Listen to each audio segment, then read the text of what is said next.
Anda kembali bersama kami dalam IDX for Session Closing. Menteri Koperasi dan UKM Teten Mas Duki menegaskan financial technology atau fintech sangat dibutuhkan oleh pelaku usaha mikro, kecil, dan menengah. Di mana fintech dapat memudahkan UMKM yang tidak memiliki persyaratan cukup untuk mengakses pembiayaan perbankan. Menteri Koperasi dan UKM Teten Mas Duki menegaskan financial technology atau fintech sangat dibutuhkan oleh pelaku usaha mikro kecil dan menengah atau UMKM. Menurutnya fintech dibutuhkan untuk membantu perkembangan baru di bidang startup teknologi. Selain itu, fintech juga dibutuhkan untuk mengoptimalkan efektivitas dan efisiensi operasional usaha, serta memudahkan UMKM yang tidak memiliki persyaratan cukup untuk mengakses pembiayaan perbankan dalam mengakses pembiayaan modal kerja. Teten menjelaskan berdasarkan data Otoritas Jasa Keuangan atau OJK terjadi peningkatan di semua unsur terkait mulai dari perusahaan fintech hingga penyaluran pinjaman yang mencapai 146,25 triliun pada Januari hingga November 2020 lalu. Saya kira teman-teman fintech juga barangkali bisa bekerja sama misalnya dengan kelompok-kelompok yang ada di masyarakat. Sekarang ini banyak ya yang bisa digunakan untuk mengefektifkan bantuan pembiayaan mereka. Saya kira ini dari segi kan cukup besar ya, 63 juta usaha mikro yang mungkin separuhnya ini unbankable. Lebih lanjut, Teten menjelaskan peningkatan semua unsur dalam fintech menunjukkan peningkatan literasi keuangan masyarakat, khususnya UMKM dalam mengakses pembiayaan serta transaksi keuangan. Berbagai sumber, IDX Channel.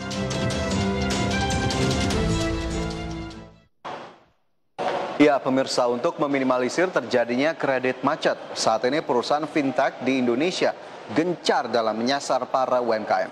Dan langsung saja kita bahas topik kali ini bersama rekan Mangi Vera Chong. Halo, selamat siang Mangi. Ya, halo, selamat siang Fajar. Gimana Mangi kabarnya hari ini? Sehat? Saya baik Fajar, terima kasih. Sehat, luar biasa. Kita tetap harus menjaga kesehatan begitu ya Mangi, karena kita tahu kasus COVID-19 sepertinya semakin bertambah dari hari ke hari. Harus Fajar. Ya Mangi, terkait dengan fintech dan UMKM ini sepertinya dua hal yang saat ini semakin tidak bisa dipisahkan begitu. Tapi jika kita lihat lebih jauh terhadap fintech sendiri, apa yang kemudian bisa disampaikan terkait fintech dan bagaimana kemudian hasil riset Anda terkait hal ini? Baik, terima kasih Fajar. Ya pemirsa, pada Senin lalu saya sempat menyampaikan ya dan membahas terkait bagaimana sih cara suatu negara agar dapat lolos dari keterpurukan ekonomi di tengah pandemi COVID-19. Dan salah satu cara yang bisa dilakukan adalah dengan berhutang atau meminjam uang kepada negara lainnya. Dan kali ini saya juga ingin membahas sedikit terkait dengan bagaimana sih caranya seseorang ya ataupun individu agar bisa lolos dari keterpurukan ekonomi di tengah pandemi COVID-19. Tentunya sebenarnya caranya sama, yaitu dengan meminjam uang ataupun berhutang ya, tapi tidak dengan suatu negara melainkan berhutang terhadap perbankan ataupun meminjam uang kepada financial technology ataupun fintech ya, seperti P2P lending yang saat ini memang sedang banyak sekali dilakukan oleh masyarakat Indonesia. Dan ternyata memang masyarakat lebih memilih untuk meminjam uang kepada P2P lending atau fintech ya dibandingkan dengan meminjam uang kepada perbankan, karena ternyata syaratnya lebih murah dan juga prosesnya lebih cepat. Maksudnya syaratnya ini lebih mudah Fajar, bukan lebih murah, lebih mudah dan juga lebih cepat prosesnya. Kemudian jika kita bicara mengenai fintech sendiri, ternyata menurut data dari Otoritas Jasa Keuangan di masa pandemi COVID-19 ini terjadi peningkatan jumlah fintech ya ataupun P2P lending yang sangat signifikan. Bahkan sampai dengan 10 Januari 2021 lalu, jumlah fintech yang terdaftar di OJK ya, alias yang sudah legal begitu, sudah mencapai sekitar 149 fintech ataupun P2P lending. Dan ternyata diiringi juga dengan tingginya saluran kredit yang diberikan oleh fintech kepada masyarakat saat ini, Fajar. Oke, jadi dengan masifnya fintech, begitu kemudian jasa dari fintech sudah cukup banyak digunakan oleh masyarakat, apakah kemudian memang penyaluran pinjamannya cukup besar? Bagaimana sebetulnya kemudian capaian penyaluran pinjaman dari fintech, Mangi? Baik Fajar, jadi ternyata selain tingginya jumlah fintech ya di Indonesia ini di masa pandemi COVID-19, diiringi juga dengan tingginya saluran kredit yang diberikan oleh fintech kepada masyarakat. Dan berdasarkan data dari Otoritas Jasa Keuangan, pada Januari sampai dengan November 2020 lalu, saluran yang berhasil saluran kredit yang berhasil diberikan oleh fintech kepada masyarakat ini mencapai sekitar 146,25 triliun rupiah. Sedangkan jika dibandingkan dengan periode yang sama di tahun sebelumnya, yaitu Januari sampai dengan November 2019, hanya sekitar 74,54 triliun rupiah. Artinya meningkat sekitar 96,19%. Dan tadi saya juga sudah menyampaikan ya bahwa jumlah fintech meningkat. Kemudian saluran kredit yang diberikan juga meningkat. Ternyata borrower dan juga lendernya juga meningkat, Fajar. Dan untuk borrowernya sendiri ini meningkat sekitar 136,3% di masa pandemi COVID-19, dan juga untuk lendernya atau yang memberikan pinjaman begitu ya meningkat sekitar 19,26% secara year on year, Fajar. Oke, jadi tingkat penyaluran pinjamannya juga cukup besar begitu ya, meskipun memang ada dinamikanya dari waktu ke waktu. Tapi apakah kemudian hal tersebut juga diiringi atau diikuti dengan naiknya tingkat kredit macet, Mangi? Karena kita tahu jika di perbankan saja kredit macet menjadi satu hal yang memang sangat diperhatikan oleh pihak perbankan. Bagaimana kemudian tingkat kredit macet terutama di fintech sendiri? Baik Fajar, sayangnya di balik tingginya jumlah fintech di Indonesia, kemudian juga di balik tingginya saluran kredit yang diberikan kepada masyarakat, saat ini untuk kredit macet begitu ya atau NPL juga sangat tinggi. Bahkan menurut data dari Otoritas Jasa Keuangan, untuk tingkat one prestasi di atas 90 hari atau TWP 90 ya pada Oktober 2020 ini mencapai sekitar 7,58%. Sedangkan jika kita bandingkan dengan periode yang sama di tahun sebelumnya yaitu Oktober 2019 hanya sekitar 2,8% saja. Jadi TWP 90 ini merupakan kemampuan dari peminjam untuk mengembalikan uangnya begitu ya. Dan ternyata peminjamnya ini berhasil mengembalikan uang di atas 90%, di atas 90 hari ataupun telah lewat jatuh tempo, Fajar. Jadi ternyata bisa disimpulkan ya begitu ya, untuk NPL ataupun kredit macet saat ini yang terjadi di fintech kembali meningkat menjelang akhir tahun 2020, bahkan masih berlanjut begitu, Fajar, sampai dengan awal tahun 2021 saat ini. Dan akhirnya membuat OJK ini menghimbau ya kepada seluruh fintech agar bisa meningkatkan kualitas kredit scoringnya. Kemudian dari fintechnya sendiri juga telah mengambil langkah untuk menanggapi hal tersebut ya, yaitu salah satu caranya adalah dengan menggaet ataupun menyasar UMKM online yang ada di Indonesia ini, Fajar. Oke, tingkat kredit macet ataupun NPL menjadi perhatian begitu ya. Tadi kredit scoring sepertinya memang harus lebih diperhatikan terutama oleh para pelaku fintech. Karena memang risiko dari NPL ini sendiri bisa menjadi risiko-risiko lainnya atau membawa multiplier. Nah, terkait dengan UMKM sendiri, Mangi, tadi sudah sempat disinggung begitu ya, baik di awal ataupun tadi barusan oleh Mangi. Terkait fintech dan UMKM, apa kemudian yang bisa kita lihat dari gencarnya fintech untuk kemudian mengajak UMKM? Apakah ada alasan-alasan khusus tertentu di balik fintech menggandeng UMKM? Iya, ternyata salah satu alasan di balik banyaknya begitu ya fintech yang menyasar UMKM online saat ini, ternyata menurut dari fintech sendiri, UMKM online ini merupakan salah satu sektor yang berpotensi masih bisa tumbuh meskipun di tengah pandemi COVID-19. Selain itu, potensi yang bisa dihasilkan dari kredit macet ya oleh UMKM itu sangat kecil sekali, Fajar. Karena begini, saat ini fintech sendiri ini bisa mendapatkan data terkait dengan transaksi penjualan UMKM dari e-commerce yang ada di Indonesia. Jadi ini semacam analisa kredit begitu, Fajar, analisa kualitas kredit.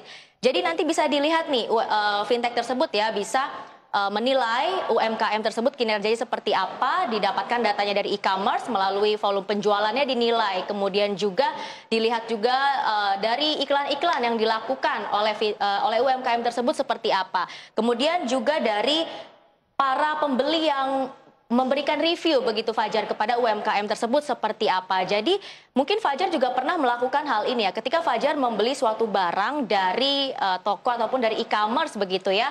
Kemudian setelah barangnya sampai, Fajar memberikan review terkait barang ataupun toko tersebut, dan ternyata dari hal yang simple seperti itu saja ini bisa menjadi tolak ukur dari fintech untuk bisa menilai kinerja dari UMKM tersebut, Fajar. Dan selain itu mungkin e-commerce juga saat ini lebih selektif begitu ya dalam memilih UMKM agar bisa bergabung bersama e-commerce tersebut. Jadi bisa membuat semakin yakin nih fintech untuk memberikan pinjaman atau menyalurkan kredit kepada UMKM yang ada di Indonesia. Dan mungkin Fajar juga bisa menjelaskan kepada pemirsa lebih jauh lagi bagaimana sih fasilitas apa saja yang diberikan oleh fintech kepada UMKM online. Oke, jadi memang dari potensi UMKM yang cukup banyak, begitu yang belum tergarap juga dari sisi digital, tentunya ini menjadi satu alasan khusus juga ini seperti yang saya tangkap dari penjelasan Mangi untuk kemudian fintech berani untuk kemudian lebih gencar menggandeng UMKM. Adapun mungkin jenis pinjaman yang memang cukup dimanfaatkan begitu ya oleh pelaku usaha atau UMKM untuk menggunakan jasa fintech. Di antaranya ada dua, ini Mangi, ada invoice financing, di mana ini merupakan pinjaman yang menjadikan faktur pelanggan dari calon peminjam sebagai jaminan, karena kita tahu basis pelanggan dari pelaku usaha atau UMKM tersebut sudah ada begitu ya, sudah berjalan dalam beberapa waktu atau periode, sehingga ini bisa dijadikan jaminan untuk invoice financing tadi. Kemudian yang kedua ada supply chain begitu ya, di mana ini pembiayaan untuk membeli stok barang dari pelaku usaha itu sendiri. Jadi memang sebetulnya di antara banyaknya jenis pinjaman, sepertinya dua ini juga cukup menjadi perhatian juga dari para pelaku UMKM ataupun juga pelaku fintech yang menyediakan jasa pinjaman ataupun kredit kepada para pelaku usaha. Nah, dari jenis pinjaman itu sendiri, Mangi, mungkin bisa kita gali lebih dalam lagi. Sebetulnya adakah hal-hal lain yang dilihat dari fintech dalam menggandeng UMKM dalam pembiayaan atau seperti apa ini sebetulnya? Iya, ternyata alasan lainnya kenapa fintech saat ini lebih menyasar UMKM online untuk disalurkan kredit adalah jumlah UMKM yang sudah go digital di masa pandemi COVID ini bertambah sangat banyak. Bahkan pertambahan barunya mencapai 3,7 juta. Jadi total UMKM yang sudah go digital ini mencapai 11 juta UMKM dari total sekitar 64 juta UMKM yang ada di Indonesia. Selain itu, jika kita cermati lebih jauh lagi, sebenarnya kenapa sih akhirnya UMKM ini memilih untuk go digital di masa pandemi COVID-19. Tentunya dengan UMKM tersebut go digital, ini bisa menyelamatkan bisnis ataupun usaha mereka dari keterpurukan ya di tengah pandemi COVID-19. Dan ternyata ada dorongan juga dari pemerintah ya, contohnya seperti dari Menteri Koperasi dan UKM Teten Mas Duki yang memang sangat menggencarkan sekali agar UMKM ini bisa go digital seluruhnya saat ini. Kemudian UMKM ini juga melihat ternyata semakin banyak masyarakat Indonesia yang telah menggunakan internet. Bahkan menurut data yang saya dapatkan pada kuartal 2 2020 saja, pengguna internet di Indonesia sudah mencapai sekitar 196,7 juta orang atau sudah sekitar 73% dari populasi masyarakat yang ada di Indonesia, Fajar. Oke, datanya sepertinya cukup komprehensif begitu ya terkait dengan penggunaan internet, kemudian juga pelaku usaha yang go digital. Tapi jika kita bisa sebut ini sebagai fenomena, Mang, ya, bahwa fintech menyasar UMKM dan memang masih terus berlanjut sampai dengan sekarang ini, apa sebetulnya yang bisa kita cermati dari fenomena ini? Baik, satu hal yang bisa kita cermati dari fenomena ini tentunya adalah bisa kita katakan sebagai simbiosis mutualisme, Fajar. Kenapa? Karena dari sisi fintechnya sendiri bisa mendapatkan keuntungan, yaitu tetap bisa menyalurkan kredit dan juga tetap bisa mendapatkan konsumen. Selain itu dari sisi UMKM-nya juga mendapatkan keuntungan karena bisa mendapatkan pembiayaan dari fintech tersebut. Apalagi saat ini untuk UMKM di Indonesia didominasi oleh UMKM ultra mikro dan mikro ya yang memang belum terjangkau oleh perbankan. Dan ternyata dari banyaknya UMKM yang belum terjangkau oleh perbankan, ini dimanfaatkan oleh fintech agar dapat bisa menyalurkan kredit kepada UMKM mikro dan juga ultra mikro tadi terutama, Fajar. Tapi PR kedepannya untuk pemerintah tentunya harus bisa memberikan edukasi ya terkait pentingnya melek digital terutama bagi UMKM yang ultra mikro dan mikro tadi agar kedepannya fintech ini bisa semakin luas dalam menyalurkan kreditnya. Kemudian efek yang bisa dihasilkan ya dari fenomena fintech menyalurkan kredit kepada UMKM online ini adalah tentunya UMKM ini bisa kembali tumbuh begitu Fajar di tengah pandemi COVID-19 untuk mendapatkan pembiayaan atau modal dari financial technology atau P2P lending tersebut. Dan tahu tidak Fajar, ternyata saat ini banyak sekali fintech yang sudah bekerja sama dengan perbankan untuk dapat menyalurkan kredit dengan nilai yang lebih besar kepada UMKM online saat ini di Indonesia.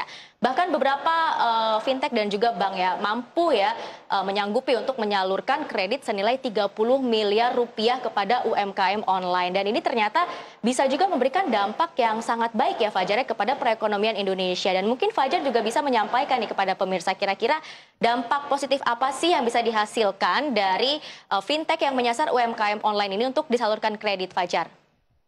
Oke, jadi memang kredit, kemudian pertumbuhan kredit tentunya diharapkan bisa mendorong aktivitas perekonomian untuk bisa berjalan lebih cepat, lebih besar, dan kontribusinya yang memang diharapkan begitu ya dari hasil aktivitas perekonomian yang dijalankan kepada perekonomian nasional. Karena memang semakin kontribusinya besar, ini berarti porsi dalam PDB atau produk domestik brutonya juga diharapkan memang semakin besar. Karena kita tahu memang UMKM ini sendiri cukup mendominasi dari kontribusi PDB Indonesia. Kita tahu dari tahun ke tahun, bahkan dalam 5 tahun terakhir, lebih dari 50% sudah dikontribusikan oleh UMKM. Sementara di tahun 2020 saja ini sudah melebihi 60% kontribusi dari PDB, ini diproyeksikan 61%, sementara di tahun 2021 kontribusi dari UMKM juga diproyeksikan atau ditargetkan bisa mencapai 62%. Jadi memang akselerasi perekonomian yang juga diharapkan dengan peningkatan kredit tentunya bisa membawa dampak positif begitu kepada perekonomian nasional yang kita tahu saat ini cukup berat,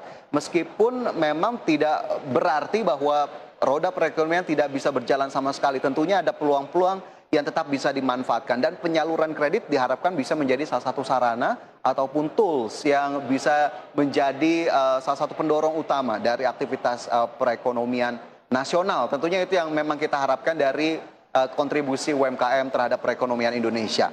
Nah, Mangi, tapi melihat hal-hal ini sendiri begitu ya. Mungkin nanti ada yang Mangi ingin tambahkan, tapi saya ingin juga bertanya berikutnya, bagaimana kemudian respon dari regulator terkait fenomena ini ataupun langkah fintech yang semakin gencar menggandeng UMKM? Iya baik, tentunya respon dari regulator ini sangat positif sekali begitu ya. Dan mungkin ke depannya regulator selain harus mengedukasi UMKM yang ada di Indonesia ini agar bisa melek digital, juga harus mengedukasi agar UMKM yang ada di Indonesia ini tidak terjerat fintech ilegal ataupun pinjol ilegal Fajar. Jadi selain mengedukasi tentang pentingnya melek digital tadi, kemudian juga harus diingatkan kembali ya agar tidak terjebak pinjol ilegal ataupun fintech ilegal. Karena jika ke depannya semakin banyak UMKM yang bisa terjangkau oleh fintech ini, maka kembali lagi akan mempercepat pemulihan ekonomi yang ada di Indonesia, Fajar. Oke, jadi memang diharapkan semua stakeholders terkait bisa melaksanakan peran dan tugasnya masing-masing demi membantu kemudian penyaluran kredit kepada UMKM bisa berjalan dengan lancar, meskipun resiko tetap bisa diantisipasi dan ditangani dengan sebaik-baiknya. Baik Mangi, sepertinya ulasan kita kali ini cukup menarik. Semoga memang bisa menjadi tambahan informasi juga bagi para pemirsa. Terima kasih banyak Mangi siang ini. Terima kasih Fajar. Sukses selalu. Ya pemirsa, IDX Pricing Closing akan segera kembali dengan informasi lainnya. Tetaplah bersama kami.